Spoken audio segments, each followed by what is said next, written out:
Guys, it's word study time again, and we're going to continue with past tense verbs, and specifically we're going to continue with what we started yesterday, talking about the sounds of ed. And yesterday when we met, we said ed has 3 sounds. That's right, 3 different sounds. We said ed can say d, ed can say ed, and ed can say t. All right, so yesterday you did some work for it, and today we're going to do a quick little review and send you on your merry way to work on some more work.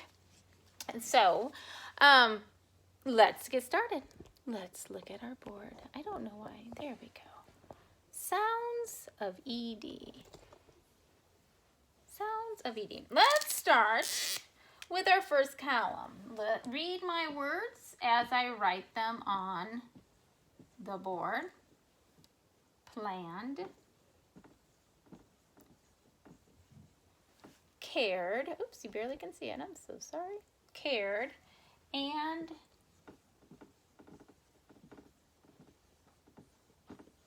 grabbed. Now, I want you to think about, knowing we're talking about the sounds of ed, what would be a good heading for that column? Shout it out.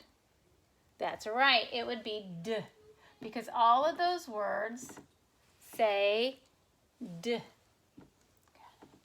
There we go. What about these words?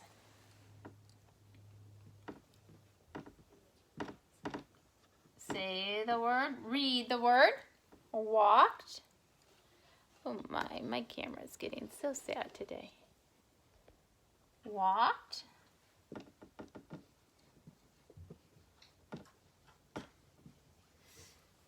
Hopped.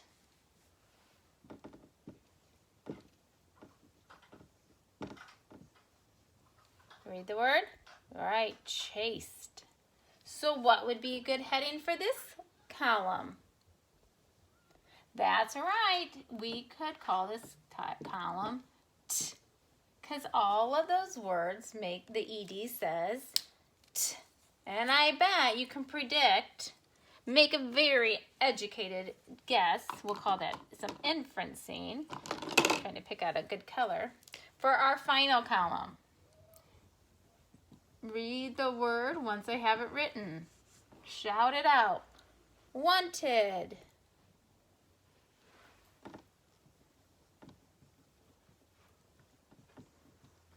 What's that one?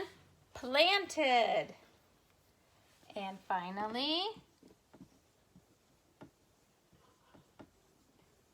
shout it out. Counted. Very good. What would be a good heading for this column? Go ahead and say it out loud. Very good. It would be ed.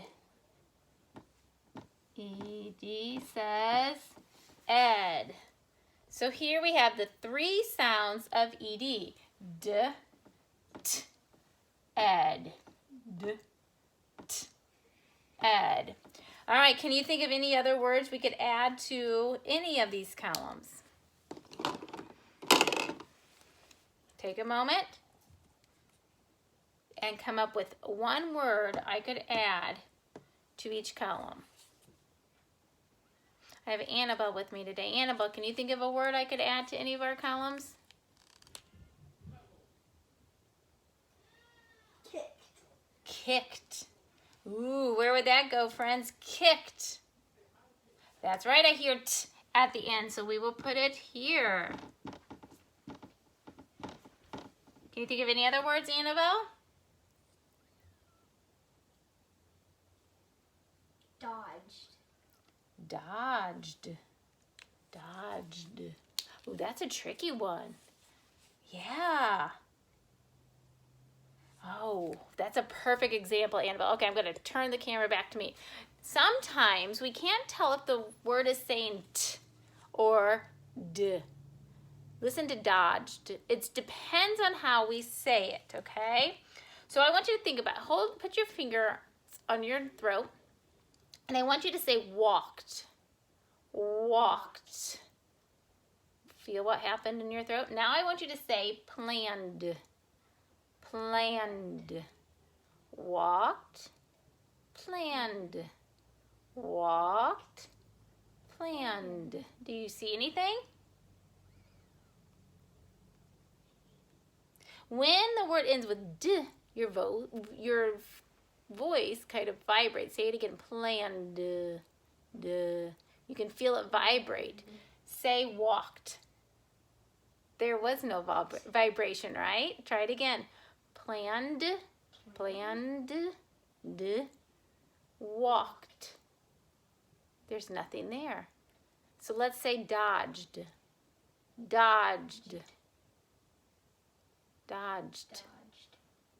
Do you feel anything? So where would it go? Where would it go, guys, if you don't feel it? Dodged. Actually, I do feel it. Hold on, let me try again. Dodged. Oh, it would go under D, dodged.